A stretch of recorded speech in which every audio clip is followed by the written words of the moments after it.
اس میں جو گرفت ہے وہ علماء پہ ہے کہ وہ اپنی پبلک تک وہ بات نہیں پہنچنے دیتے تھے۔ اللہ تعالیٰ کو اس معاملے میں کتنا غصہ آتا ہے، جلال آتا ہے ان لوگوں پر جو لوگوں سے حق چھپاتے ہیں۔ تو یہ کہ اس کا ترجمہ ہی نہ کرو، اور اگر ترجمہ کر اب میرے بھائیوں بڑی امپورٹنٹ آیت آ رہی ہے، سورۃ البقرہ کی آیت نمبر 159۔ یہ ہم نے اپنے کربلا والے ریسرچ پیپر پہ ٹائٹل پیج کے اوپر لگائی ہے کہ اللہ تبارک و تعالیٰ نے یہود و نصارہ کو اس بات کے اوپر گرفت کی ہے کہ یہ لوگ اپنی کتابوں میں آئے ہوئے حق کو چھپاتے تھے، اور ظاہر ہے اس میں جو گرفت ہے وہ علماء پہ ہے کہ وہ اپنی پبلک تک وہ بات نہیں پہنچنے دیتے تھے۔ تعویل خاص کے اعتبار سے تو اس سے مراد وہ پروفیسیز ہیں، وہ پیش گوئیاں ہیں جو اگلی الہامی کتابوں میں اللہ کے محبوب صلی اللہ علیہ وآلہ وسلم کے بارے میں موجود تھیں کہ پیغمبر آخر الزماں آئیں گے صلی اللہ علیہ وآلہ وسلم۔ ایون آج کے بھی جو اولڈ ٹیسٹمنٹ اور نیو ٹیسٹمنٹ میں وہ پروفیسیز موجود ہیں۔ میں نے کچھ کا ذکر تعارف قرآن والے جو 6 لیکچرز تھے ان کے اندر کیا ہے، آج میں اس ڈیٹیل میں نہیں جاتا۔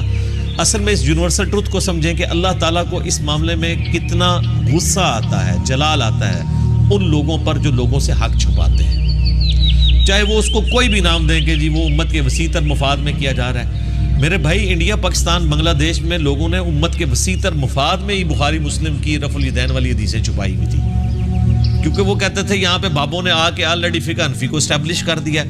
اب اگر ہم بخاری مسلم سے نماز کا طریقہ بتائیں گے تو جب بنیادی رکن نماز ہی چیلنج ہو جائے گی تو وہ کہیں گے یہ تمہارے بزرگ ہمیں کیا کروا کے گئے ہیں، تو بہتر یہ ہے کہ اس کا ترجمہ ہی نہ کرو، اور اگر ترجمہ کرنا بھی ہے عوام الناس کے ہاتھ میں نہ لگنے دو۔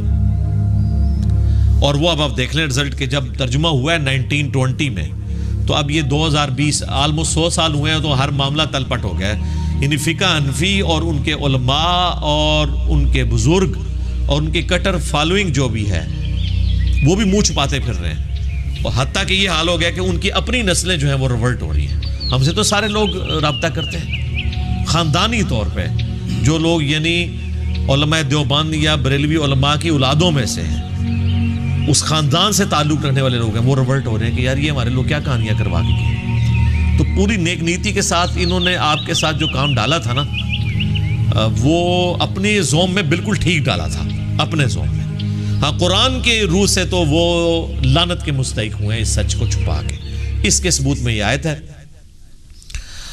ان الذین یکتمون ما انزلنا من البینات، بے شک وہ لوگ جو چھپا لیتے ہیں ان روشن دلیلوں میں سے جو ہم نے نازل کی ہیں، والہدا، اور ہدایت کی باتیں، من بعد ما بیناہ للناس، بعد اس کے کہ ہم نے کھول کر بیان کر دیا ہے اسے لوگوں کے لیے، فی الکتاب، اپنی کتاب میں۔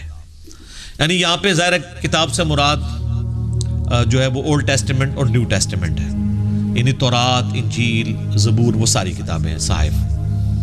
لیکن ظاہر یہ اللہ تعالیٰ نے یونیورسل ٹروتھ کے طور پہ چیز بتائی ہے۔ یہ قرآن کی آیات آفاقی ہیں، جسے فٹ اسے گفٹ۔ اولئک یلعنہم اللہ ویلعنہم اللاعنون، ایسے لوگ جو حق کو چھپا لیتے ہیں ان پر اللہ کی لعنت اور تمام لعنت کرنے والوں کی لعنت ہے۔ استغفر اللہ واتوب الیہ من کل ذنب واتوب الیہ الا الذین تابوا، ہاں ان میں سے جو لوگ توبہ کی روش اختیار کر لیں گے، واصلحوا، اور اپنی اصلاح کر لیں گے۔ اور صرف توبہ اور اصلاح سے کام نہیں چلے گا کہ یار میں نے جو حق چھپایا ہوا تھا میں توبہ کرتا ہوں، نہیں، بتانا بھی ہوگا کیا چھپایا تھا۔ وَبَيَّنُوا، اور بیان بھی کر دے جو کچھ اس نے چھپایا ہوا تھا۔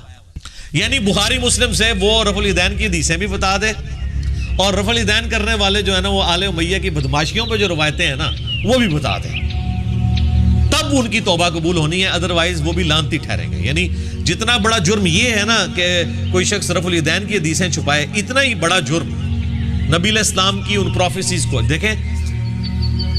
مشرکین عرب نے اگلی کتابوں میں جو پروفیسیز نازل ہوئی تھی ان کو چھپایا، تو اللہ نے کہا لعنتی۔